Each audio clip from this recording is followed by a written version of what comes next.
I can't even remember what I meant to say. Is it from TLDR News, this is too long, didn't read? And that's the intro. Brilliant. Good. That will keep that. Keep that in. Oh, I will. Hello, and welcome to... This is chaos. This is total chaos. Oh my god, this is so terrible. Hello and welcome to episode 17 of Too Long Didn't Read, the TLDR podcast. I'm Jack, and joining me as always is Zach. Hello. And Ben. Hello. How are we both doing? It's been a while since we've last spoken on a podcast. Yeah, it's all good. I've got, this is classic. What a great coordination. Yeah. You go first, Ben. I know. Yeah, it's been going well. I mean, it's strange that the last podcast we did was pretty much right at the beginning of lockdown. And here we are. But yeah. No, it's been okay. I didn't realise it'd go on this long at the beginning, but it's fine. How are you getting on, Zach? Yeah, I'm very happy. I've got it nice. I like, to be honest, I was going to uni from home anyway. Like, I wasn't living in halls, so basically nothing's changed for me. But yeah, pretty pleasant. Just staying inside more than you were expecting, I guess. Yeah, my local cafe's closed, which is a bit of an issue, but apart from that, I mean, really not very much has changed. It's pleasant. Oh, I'm glad you're having a lovely time. Yeah, my fiance's come back from uni, so that's, in fact, if anything, a positive. Who knew that you'd be the one person that's absolutely loving this? Hey, positive thinking, got to get it.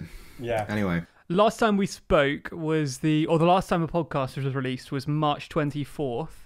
It was 8,000 in the UK and 423,000 worldwide, and we're at about 11 million now. So, yeah, safe to say, Ben, when you said last time we spoke we were at the beginning of the crisis, I think that's definitely very fair. I think things have progressed a lot further since we last spoke. Yeah. It feels like a completely different world since then. But how have you two been doing in terms of like product? Because there's with lockdown, are you some of the people that become more productive in lockdown, or have you just completely fallen out of routine and not done much, or have you taken up any new hobbies or anything like that? Jack's still pumping out videos, so I think you need to know there. Yeah, no surprise. I definitely wouldn't say I'm more productive though. I'd say I'm 100% less productive at the moment. Not being able to go into the office and stuff makes things a lot harder. Not having like a permanent desk set up, like there's all kinds of stuff that everyone's suffering with working from home, which definitely make it harder than normal. But I mean, as you say, the videos are still coming out, so you can attribute some of that to Alex. But also, it's not been too bad. And hobbies wise, I'm not sure I've picked up anything new. I think I've just regressed, if anything. So I'd say absolutely not. What a sad life. I know. I got kicked up into an office in my house because I live with my siblings, and they told me I was too much of a presence in the kitchen. And that actually... That's a diplomatic way of putting it. No, it's not diplomatic. I've phrased it diplomatically. I phrased it how they should have phrased it. Right, okay. I've probably actually inferred something too kind there, because they were a bit harsher in their original terms. But and that actually saved me, because that sort of like designated office space has really helped me work. Anyway, shall we get on to the things? I want to know what Ben's hobbies are. We can't skip over his part of the question. I bet he plays like the flute or something silly. No, I haven't been doing it. I was one of those people who at the beginning thought I'd be really productive and would start loads of new things, and it's the classic, I downloaded Duolingo, opened it once, never opened it again sort of thing. What language were you going for? Italian, and I learned about a word which I've now forgotten, and it's not been opened since. That Duolingo bird is absolutely spitting feathers at me. Yeah. I didn't realise how much those memes were true about the Duolingo bird just being relentless. But yeah. Yeah, it's a nice idea, but I'm not sure anyone follows through with it. No. I think it's good if you already have the language sort of semi-pinned down. It's a good thing to keep you going. But if you're trying to learn a language from scratch, it's pretty hard. I was going to ask a final question. What sort of... Have you guys been staying in shape over lockdown? I think that's a big one. Yeah, that's a good question, yeah. No.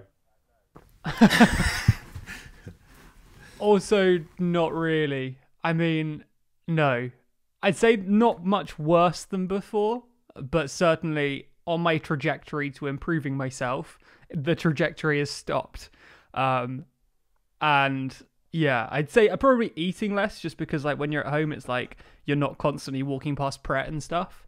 But definitely not exercising more. So yeah, I mean, there's people who are definitely taking advantage of lockdown and really like exercising all the time and stuff. But I think if you've got yourself more free time now, that's probably easier. But I think I've probably got less free time than before just because everything's slower here. So to get the same amount of work done takes longer. So I'd say getting worse, if anything. I'm assuming based on the question that you're getting better, Zach. I don't know, but well, see now it just sounds arrogant. But no, I don't know if I'm getting better. But like I found a good routine for it, and I'm sort of grateful for that. Was it Joe Wicks? No, it's not Joe. It's not one.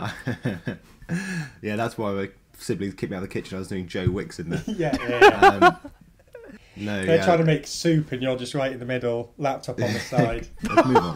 Let's talk about the Leicester lockdown. Ben, do you want to lead us into this topic? Come on, Ben.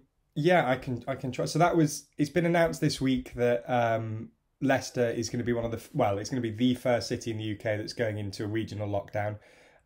So they had 944 new positive corona cases in the 2 weeks leading up to the 23rd of June. And on the 29th of June, the Health Secretary, Matt Hancock, said that Leicester's new cases were 3 times higher than the next most infectious city. So they've been put into the first regional lockdown, which effectively means it's going to slow down the sort of opening up that everybody else is having on the 4th of July. So, like pubs, restaurants, hair salons all opening, that's being delayed in Leicester, and it's the lockdown's gonna last, they've said, for at least 2 weeks. I don't know if either of you have looked into this particularly, but have you looked into anything to do with the mayor of Leicester? Because that's quite an interesting case. He was quite grumpy. He was, and he's been quite controversial about it all. Have you seen anything about it, Jack? Yeah, I've seen a little, but keep going. Yeah, so he was a former Labour MP, and he's was originally against a lockdown in Leicester and then was for it, so a bit of a U-turn. But the more interesting case that I thought was the fact that he'd been breaking lockdown restriction quite a lot when they were in lockdown, and it was to go see his girlfriend, and he was seen going to his girlfriend's house with overnight bags and all that kind of stuff. And he was cautioned I think he was spoken to by the police, but remains in his position and didn't get a fine or anything, to my knowledge. He also said, our message is very clear, stick together about lockdown, which I do think is quite bad wording. It's a terrible catchphrase. Yeah, stick together. That's not... But anyway, yeah, so he's been fairly controversial. But yeah, what do you two think about this? Or about him? I think it's interesting. I mean, obviously it was always going to be interesting when the first local lockdown happened, because we're obviously transitioning out of like a more general national lockdown in the UK at the moment. So for one specific city or one specific area to stay locked down, it'll be interesting to see how effective that is. I mean, obviously, if restaurants, bars, hairdressers, that kind of thing aren't opening, that makes it a bit harder for people to flout the laws. But it'll be interesting if rule breaking continues in Leicester, whether people will feel more generally relaxed and more complacent, or whether because the city's been highlighted, they'll suddenly think, oh wow, this is really serious. Because when you hear like the whole of the UK's in lockdown, you might be more liable to think, yeah, sure, but that's in like big cities. Leicester's like a smaller city, so we'll probably be okay. Whereas now for them to say, Leicester, you're 3 times worse than everywhere else, maybe that will have the opposite effect. Maybe that will really scare people home. But it'll be really interesting to see how effective it is, not only from a health perspective, but also from a compliance perspective, because this kind of thing really needs to work. If the government's plans are going to work longer term, people need to be following the rules, and people need to be following localized guidance pretty hard. Yeah, I think that's the same way. I think that's a good way. Yeah, there's essentially 2 aspects to it, aren't there? About the compliance and the health thing, which is even if everyone follows that, how well will that keep down the number of cases both in Leicester and the surrounding areas, but also B, how much can you expect people to reasonably comply with something when it's selecting against them? I was going to say that there was an interesting interview with Matt Hancock about this when he was asked about the possibility of people from Leicester just essentially driving out to places where it wasn't banned and doing their business there. And he seemed to imply that, worst comes to worst, they can impose travel restrictions on Leicester, which would be pretty intense, because that would be that would. Blockading in a little city. Yeah. Well, the other point is that, just on that as well, was that they've seemed to have done the lockdown in terms of postcodes, and it led to some quite interesting cases where you had like one side of the street being part of the lockdown, the other side of the street not being on lockdown, or one neighbour being in the local lockdown and the neighbour next to them not, and it's sort of, I mean, with a lot of this, it's like how can you even enforce this realistically? Like, you're kind of relying on compliance, because if you see somebody in the if there's a pub just outside of Leicester, just outside where they've said that the local lockdown is going to be, how can you tell who in there is from Leicester and who isn't? I know that they're asking people for contact details and things like that, but how are they going to are they going to storm in when they see somebody's postcode is part of the lockdown or not? I mean, it's so difficult to enforce. So I think you're right when you say it kind of relies on the people of Leicester to sort of do the right thing and follow the lockdown restrictions. And as it's the first city, it's going to be quite interesting to see. I mean, I guess that's been the case pretty much the whole way through. I mean, now you've obviously got the added temptation of like, they just pop up the road to like Loughborough or somewhere, and then it's like everything's open, which wasn't the case at the moment. Like, you can't just go around the corner and everything's open. But throughout lockdown, it's all really been about trust and about hoping people would do stuff, because actually enforcing most of these rules is pretty much impossible. I'm not that far from Leicester, and I've got a couple of my friends from uni in Leicester as well. They come from Leicester. I haven't actually spoken to them, so I need to have a word with them. Yeah. Can I have one more Leicester point? Did you see the story about the Walker's Crisps factory? No, I didn't. Walker's main factory is in Leicester. My former employer, even, so I'm an expert. I've been to this factory. They employ 1,400 people apparently in their main plant in Leicester. And of those, 28 people are confirmed to have had coronavirus. And they're obviously taking even more precautions than normal. I found it quite interesting that Defra commented saying that you shouldn't be able to catch coronavirus from the crisps, which I thought went without saying, but clearly not. But yeah, interesting, a major kind of like manufacturer being caught up in the city with the biggest lockdown, and also like being involved with cases and stuff. I mean, luckily for them, they've got a few other plants around the UK, and I mean, everyone can do without crisps for a bit. It's not exactly that essential, but pretty annoying for them, I imagine. So glad I'm not working there still. There's been a few like that, wasn't there, with some sort of meat processing factory? There's been quite a few in meat processing factories. There's some interesting theories as to why that is. One of them is that essentially the meat processing factories are kept very cold. Obviously, the meat, and that the virus essentially transmits better in cold conditions. But no one really knows. Also, from what I've seen video-wise, like the conditions that are just in to do with like proximity to other people working in those kind of plants, just they're so conducive to the spread of a virus. But yeah, you've seen that a lot. In fact, there's a video, good plug opportunity, thanks Ben. There's a video on the US channel about how the virus is affecting the meat industry, specifically in the US, because Trump took pretty drastic action to make sure like meat plants stayed open and meat manufacturers stayed open during the pandemic, which is an interesting choice because it seemed to only spread it further. But let's not get into the US's response about it today. I feel like there's a lot to say about that. And that would be another that's hour a big at topic. least. Yeah, exactly. All right. Should we move on to the next one? Yeah, let's move on to some more hopeful news. Yeah. News about a potential vaccine. Yeah, I mean, I think I said at the end of the last podcast that I want to try and include something positive in each one, because I think it can get a bit doom and gloom.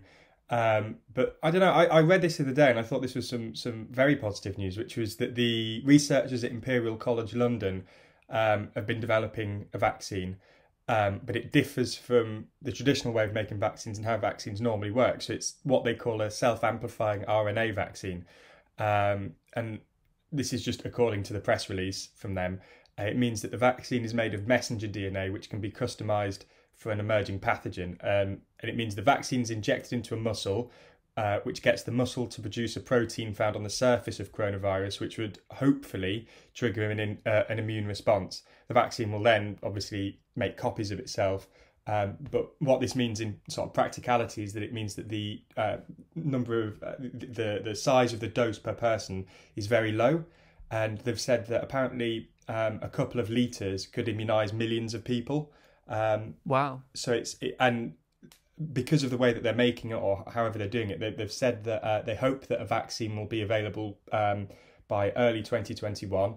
They're currently in the on to human trials, and the trials on animals have produced I think it was either an effective immune response or very effective immune response. I can't remember the exact wording, but good either way. Yeah, good either way, exactly. So yeah, I thought that was some really positive news, and yeah, we'll have to see how that goes. As I say, they're on human trials at the minute, so it's just sort of keeping an eye on that and seeing how that one goes. Yeah, the whole vaccine situation has been really interesting recently. Optimism seems to be going up and down depending on who you ask and what day you ask them. I've seen Dr. Fauci in the US has commented on it a few times, and he seems to kind of go back and forth between whether it will or won't be available by the end of the year. Yeah. But I mean, ultimately, that's what we're all waiting for. We've said this on the channel multiple times, but like, as much as we can reopen with caution, kind of what we're ultimately waiting for is a way to stop the virus more profoundly, and that's either by everyone getting it and becoming immune just naturally, or something like a vaccine. I think I understand the optimism, but I think the optimism, especially with, I think it's slightly misplaced for a sort of either or reason, which is that you either have a DNA vaccine or an RNA vaccine. DNA vaccines are what we've done traditionally, and it's when you get a bit of slightly deactivated pathogen, put it in your body, and run a mild risk that it grow. You know what I mean? It's essentially like a small dose of the virus, and those take, because obviously you need to get lots of little pieces of deactivated virus. They take a lot longer to produce than RNA vaccines, and so that would take a while.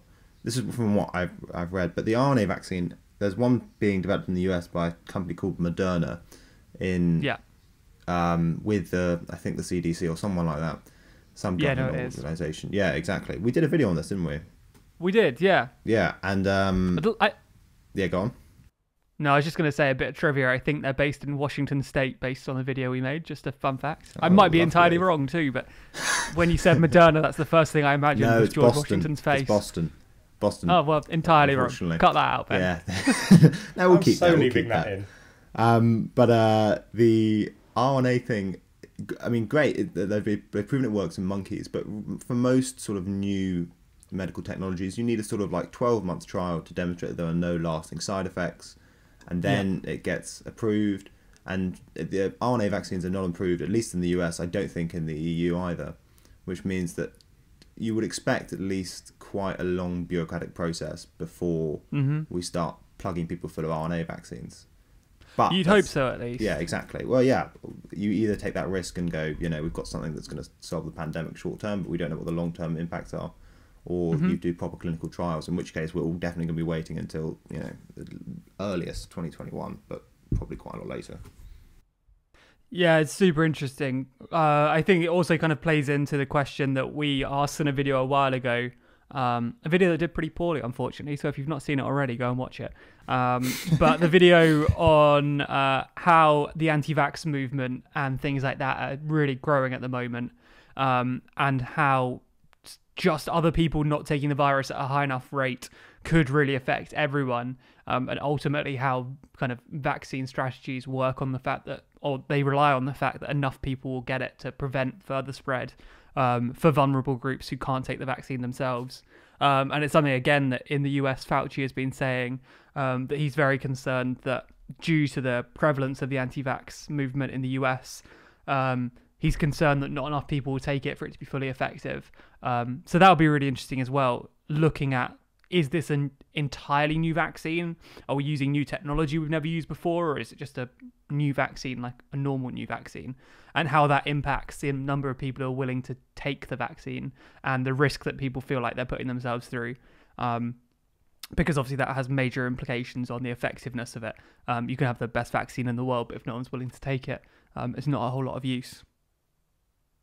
I mean, it can't be bad news that we're getting on well with a vaccine. No, it's definitely good news. Yeah.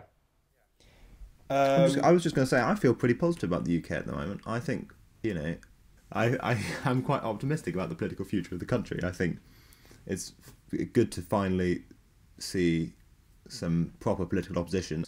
And it's just, in terms of electoral strategy, Keir Starmer seems to be more wily. He is more wily than Corbyn. And we saw that. Yeah, absolutely. That's my. Did you expect your good news to turn into an analysis of Starmer's strategy, Ben? No, I don't understand why now is the time to do that. But fair play. I mean, in the middle of coronavirus and everything like that, it's like. Oh yeah, but do we want to talk about general election analysis from 5 years off or something? It's like. But you want to get the trajectory going. Do we want to? I think that. Actually, let's talk about we had one more corona thing, didn't we? Two more, a few more. Oh well, social bubbles, and then lockdown, media consumption. Go for it. Yeah, go on to social bubbles. Yeah, so I don't know if either of you saw this, but there was before the announcement about the lockdown easing on the 4th of July, there was an article in the Telegraph that was published, which came from a supposedly senior government advisor, and they were saying that it was the day before the announcement was made. It was saying tomorrow Johnson is going to announce social bubbles in England. And they said 2 systems were being discussed. The first was the expansion of the current support bubbles. So it would be exactly the same as support bubbles, just without the limit on one of the households having to be a single person household. The other one was just saying that there'd be a limit on people per bubble. So there'd be no limit on household, but people per bubble. And obviously that didn't come to fruition. That never happened. What happened instead was that you were allowed to meet another household indoors at one point, and you can meet as many different households as you want. They're saying obviously be realistic about it and understand the spread and everything like that, but you're allowed to meet different households indoors. You're just not allowed to come within 2 meters of them, which is where it differs from social bubbles. They then said that the reason for that was because I think something along the lines of grandparents wouldn't, if you're going to form a bubble with somebody, you might form a bubble with like one set of grandparents, not be able to see the other set. So the current system that's in place, you could meet one set of grandparents one weekend and the other set of grandparents the next weekend. So that's why that's not happened. Wales has actually introduced it, and it says on the 6th of July they are going to introduce bubbles. So I just found it quite interesting, the sort of maybe not a U-turn because they never announced it, but at least seemingly they were going to go in one direction and then went in another for a different reason.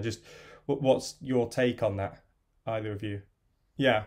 I suppose as you say, the strategy is similar but like subtly different. The idea that now we're allowed to visit people inside, two households joining together, but not within 2 meters, and kind of unlimited number of people. So I guess maybe, I don't know, my theory would be maybe they just thought the original system was too complex, too many rules involved. Would people properly follow it anyway? And therefore maybe the strategy of you're allowed to see other people but only a limited number of people at a time, and you've still got to stay 2 meters apart. Maybe they hope that that's an easier strategy to kind of like communicate and understand than you're allowed this many people, you're allowed to see them this often. When you do, you're not allowed to see these other people, you're allowed to be as close as you want. Like I feel like there's more ambiguity in the bubble system, and maybe they were hoping that the fairly simple rules of you're allowed to see people inside but only one other group and only you still to stay apart, maybe they're hoping that's an easier thing to follow. I mean, both are impossible to enforce anyway, let's be honest. So ultimately it's all about messaging and all about how well they're able to communicate the guidance, and how much people understand it and are willing to follow it. So I suppose ultimately it might not make a whole lot of difference which system you introduce. It's just which one you think can be understood and followed a bit better. Yeah. Well, there's a couple of interesting points here, which is that one is that Wales is doing the option that England isn't doing. So they're doing social bubbles, and they've said on the 6th that that's coming in. They've announced that they want people to keep records of their social bubbles, although they've not detailed what records means. They've not said whether that means you have to say how often you've met them or if it's just who's in the bubble. Nothing's come out yet about that. They've just said they want you to keep records of it. So this is obviously that differs from England at the minute, where it's meeting people indoors. But it's strange because it's for nearly 4 months now, unless you live with somebody, you've not been allowed contact with them unless you're in a single person household. There's zero contact at all within 2 meters between anybody that don't live in the same household. So apart from outdoors, right? What do you mean? Or you're allowed to meet people outdoors. Yeah, you are. Yeah, but not within in 2 public meters. and more recently. Yeah, of course. Yeah, so that's what I mean, is that you've, for 4 months you've not been able to meet anybody outside of your household from, within 2 meters. So there's different people that different systems benefit, but it's certainly a different thing. I said, it shows the power of the devolved governments as well. The fact that totally Wales has been able to go down a completely different route with this.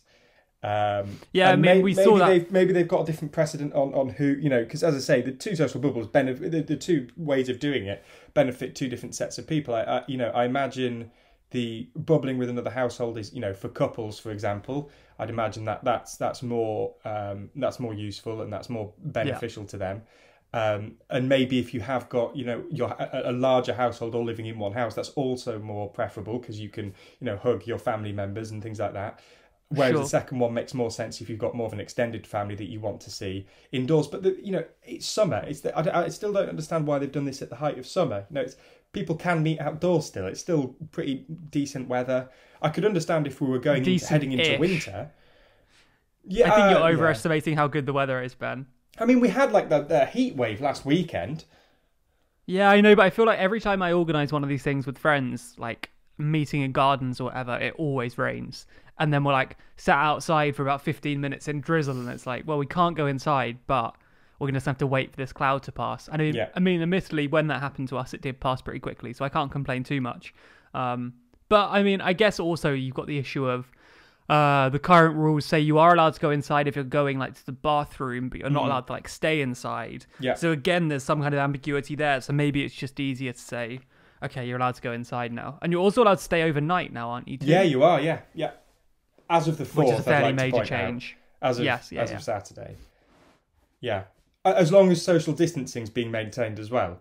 But I still, surely the transmission, I'm not, I'm sure they've run all the models and everything and they're obviously know what they're doing. But it just strikes me that surely if you're staying over, there's so much that bed sheets and everything else. I mean, they're telling people at the minute that if you're outside in the back garden to wipe down chairs before and after someone sat on them, but they're now saying it's fine for people to stay over, in a bed, touch all the surfaces, go downstairs, have breakfast and everything, as long as you're 2 meters away and then leave. It's that's such a huge change from what they're currently saying, which is wipe down everything that you're using, wipe down any things that you've touched to, you can stay in a bed overnight, it's fine.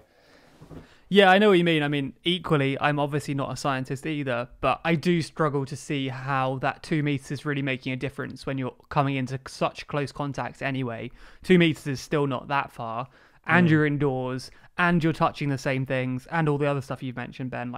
It's hard to believe that 2 meters is going to make a huge difference. And is it even 2 meters, or is it the 1 meters plus? It's 1 meter plus, but that's this is the thing that I keep hearing people say. It's on Saturday it's 1 meter. It's it isn't. It's 2 meters. Yeah, still, unless you can't do 2 meters, in which case it's 1 meter plus, and then there's all the different things that you should enact. Yeah, but that's a great example of shitty government messaging. Yeah. The 1 meter plus is actually, as you're right, Ben. It's 2 meters, or when you can, and then 1 meter with mitigation.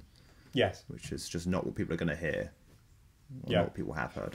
No, exactly. And this is the thing, is that I've heard people myself go, oh, it's 1 meter on Saturday. And I've had to be the one spot. It's well, it's not. It doesn't make any difference to really anybody. And it's more for the business sector who physically have to the tables turned away from each other and things. It's not for people who are meeting in parks where you can quite easily stay 2 meters away, or indoors when you've got the space to do that. That's not what that's for. And also, it's worth saying that that's not even, it's not law. the 2 meters, 1 meter plus thing. So it's still just guidance. And so I still find it interesting as to where. Messaging.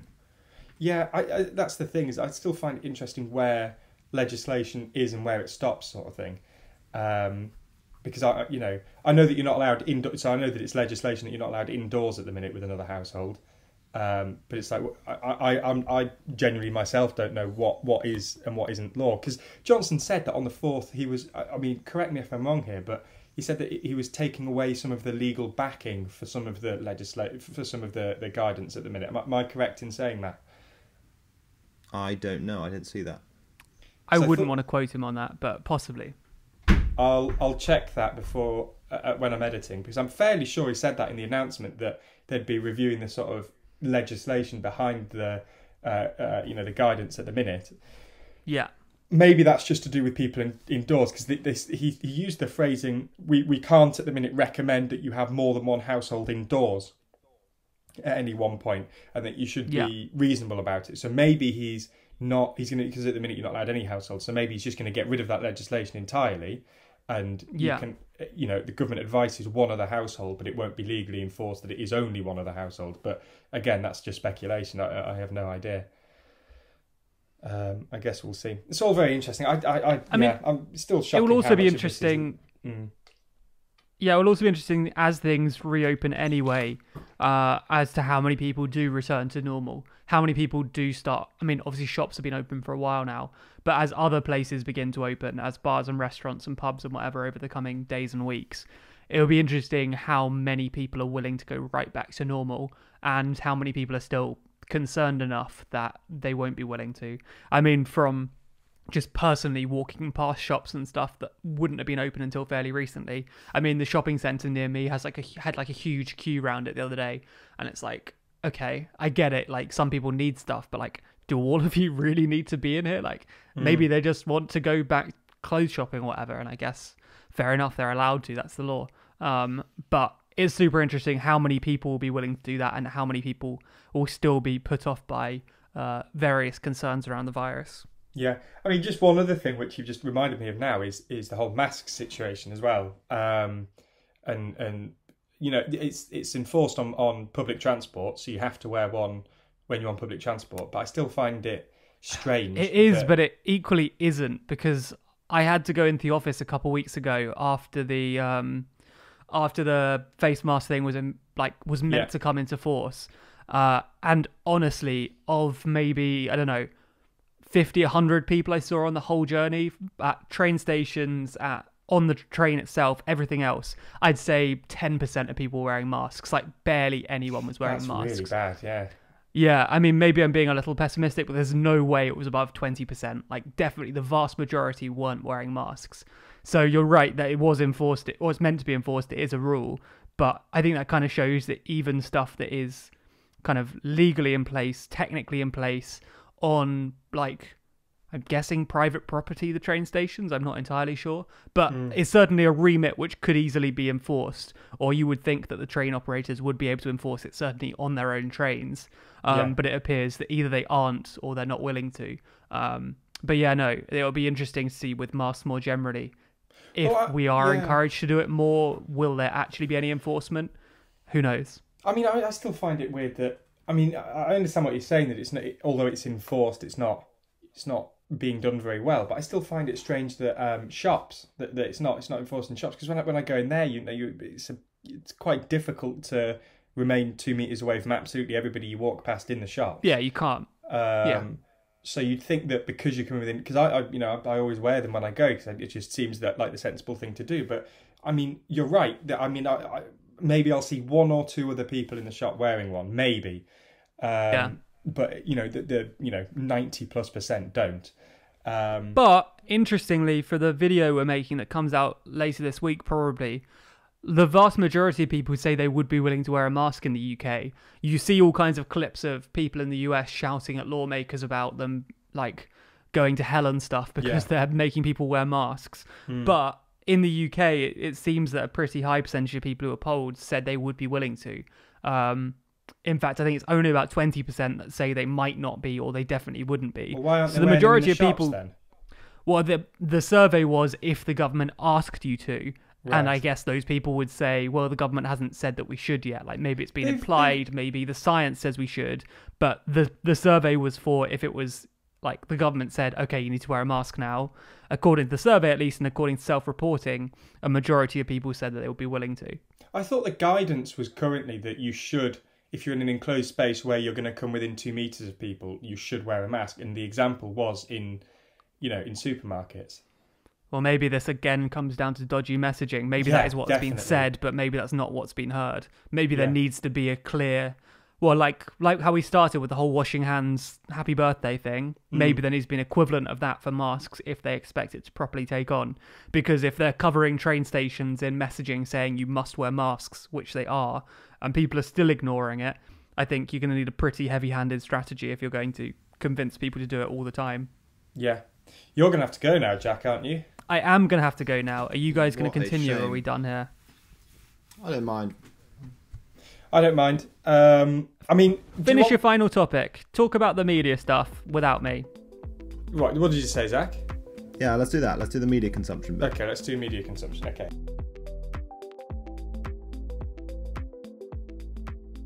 Just moving on to... you can include this bit in as well. You can have a little bit of intermediate chat between sections. That's all right. Some nice structured intermediate chat, yes. Yeah, no. So I thought I'd include this because... I think it's interesting. Yeah, I thought it was quite interesting. It's kind of related. It's not specifically political, but it's quite interesting to see how like attitudes are changing in lockdown, because people are constantly talking about how, lockdown's changing, the way that we work, the way that we do all sorts of things. I thought it'd be quite interesting to look into this. So, I mean, the first thing on like digital media consumption is like Netflix and things like that. It's exactly as you'd expect with like more people signing up. So, 16 million more subscribers to Netflix. And I think Jack said this, I don't know if he said this to you before, but I've talked to him about this before, which is just about the sheer number of like TV shows and movies and things that are being released now, like online. Like Hamilton's a good example. So that comes out on Saturday. There's been, I'm trying to think of some more examples, but like The Politician season 2, I don't know if these are already scheduled for release, but there's been a lot of things that have been, released online, or that were going to be released later, or were going to be released in cinemas and have been released online instead, things like that. And Jack's very keen on the idea that, it's a shame he's not here to talk about this, but he's very keen on the idea that obviously production slowed down for a lot of TV shows and movies, and there's going to be a point in the next few months or years where there's almost just like a black hole of movies and TV shows, because of all the ones that have already been made have been released. It's been difficult to produce them in lockdown, and there's going to be sort of a thing like that. So I suppose that's quite an interesting thing. And maybe the trend will be releasing them online, although I somehow doubt it. So that's quite interesting. So obviously, but the more interesting thing that I think you might have seen in the notes was podcast listenership's down 30% in lockdown. Yeah, very meta. Yeah, very meta. So probably so they say it's down by about 30%, and they've even said that one of the reasons they've cited as a possibility as to why it's dropped is due to people not commuting to work. I think that's plausible. I think it is plausible, yeah. But you'd still think that you'd sort of listen to it, on your way up the stairs. Yeah. Yeah, exactly. Yeah, I suppose the commute isn't as long, so you need an incredibly short podcast. You could cut it up into sort of 30-second sections, up and down the stairs, constantly plugged in. Yeah. I think, and also, I don't know if you haven't put this on there, but I think it's interesting to note that people's consume less news than they used to. Yes, I should have put that on there. Yeah, I saw that. Yeah. Which probably makes sense, because there is almost like a news overload. Have you hit that point over the last few months where you've been looking at it and it genuinely got you down a bit? Oh, I hit it ages ago. I think it's fascinating because it's like there is a classic principle in media, which is that fear sells. I think every media company thought fear was going to sell forever, and it turns out that fear sells in the short term for about a month, and then fear gets really boring and no one wants to hear it. Yeah. Which I think it's quite a psychologically interesting lesson for the media industry to learn, that there is a time limit on fear. If me and you both do what we do and write, write scripts. Oh, and do the I got podcast so and everything. bored, dude. I got so bored. Literally, like the first couple of scripts, I was like, God, Jesus Christ, I can't write about this stuff. That's why I've been doing the foreign ones, the India, China ones, and the Ethiopian dam stuff. Yeah, no, I was the same. I remember it was probably around a month as well. I was reading everything, and it genuinely just got me down. It was just I had to stop reading it as much because it was just constant. It's going to be I don't know, 2 years until this is all over. Maybe we won't go back to all this sort of stuff. That's partly why I jumped on the whole when you did your positive corona thing. I just don't hear any of it as positive. I just hear it as sort of like this endless background drone of uncertainty that no one knows what's going to happen. There's a sort of sound of optimism, a sound of pessimism, and then life just keeps on chucking on, and the government keeps on ruining it. And so I have to find optimism elsewhere. But I am optimistic because I do think the world has done a little bit of a trial run. Well, maybe that's not true, but I am optimistic politically because I do think that proper crises demand proper government, and people can no longer indulge in sort of silly figurehead politicians. What were we talking about? Yeah, we were talking about digital media trends, and somehow we were talking about the fact that people consume less news. Yeah, we were. Let's get back onto that then. So. There was, I think you're going to have very strong opinions on this, and this is one of the issues where I'm kind of hoping you do. So I found something. It was an interesting article by Forbes, which was drawing parallels between these holograms that have been used in stage shows for a number of years. So some sort of notable artists that come to mind were. Like Tupac being used, and Michael Jackson as well they'd had some sort of like stage shows with them on, and they're drawing parallels between these holograms that are used in stage shows for live performances that can obviously draw a lot of people together for something that's effectively virtual, and they're drawing a parallel between that and these sort of video game live performances which are being shown in lockdown.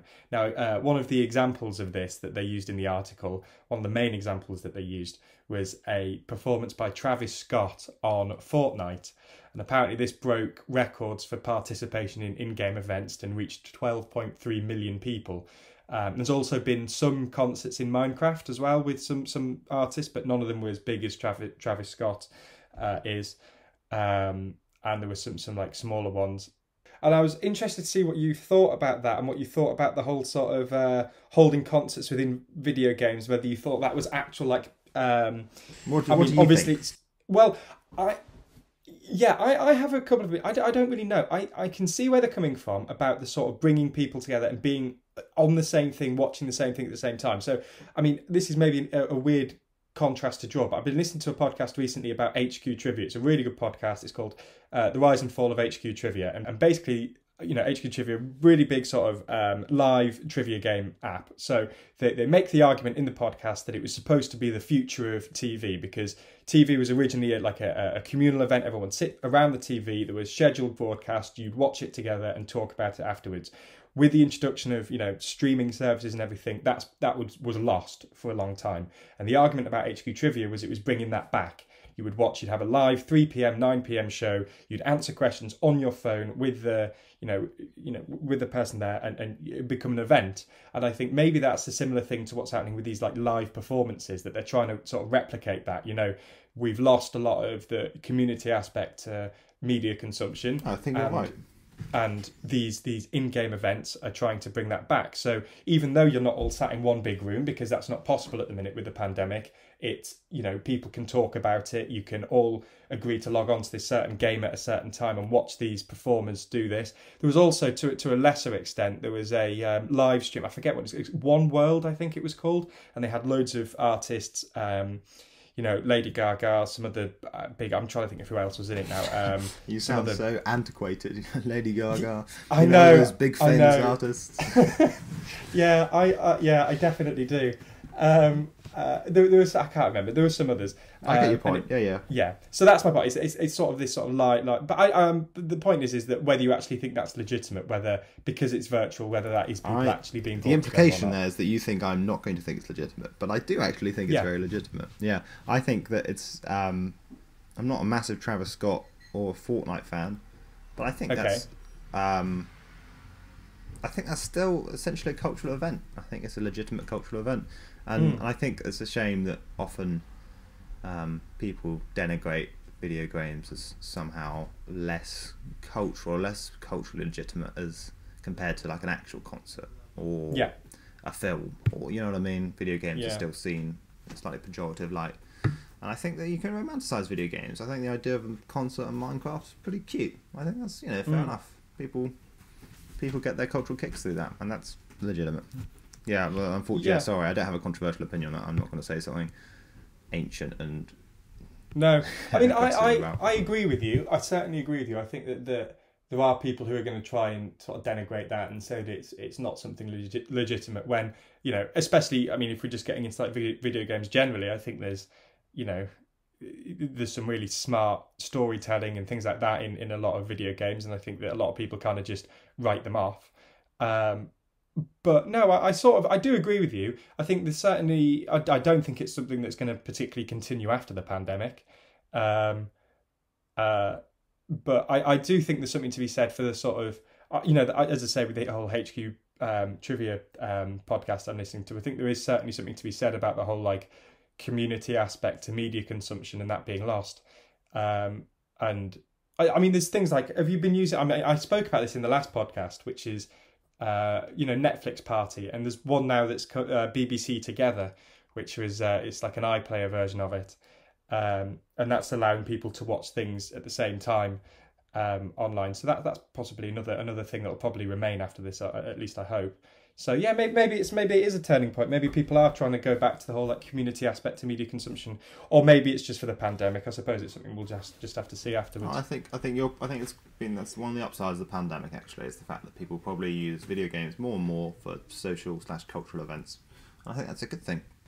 All right, we can end on a note of agreement then. Yeah, we've ended it with some legitimate sort of good news that people have been brought together by video games. So there you go, everyone. There you go. We've kept our promise from the last podcast. Yeah. How do we sign this off without Jack? I think we just say goodbye, don't we? Yeah. Goodbye. All right, nice. See you, dude.